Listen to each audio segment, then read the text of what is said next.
Yan, yung mga nangangarap dyan mag-apply ng trailer dito sa Europe, tiyaga lang. Tsaka yung mga nagtitrade test dyan sa Pilipinas, huwag kayong kabahan na inisip nyo kasi makitid yung atrasan.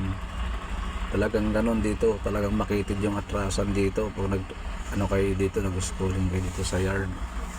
At saka isa pa, yung daanan dito sa Europe napakakipot.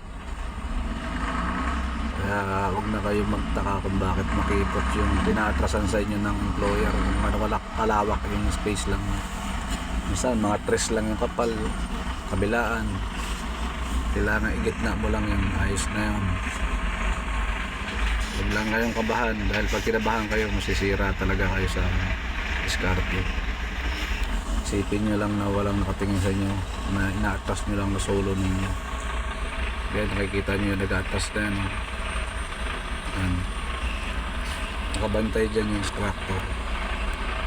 Kaya kailangan galingan nyo sa trade test dyan para makarating kayo dito. Marami pang pagsubok. Pagtapos nyo ng trade test, meron pa kayong kalaban, Migres. Yun, tsambahan pa sa Migres sa interview. Yun pinakamalupit. Mapasan nyo lang yung Migres, sigurado na kayo. Hindi na kayo mahirapan dito.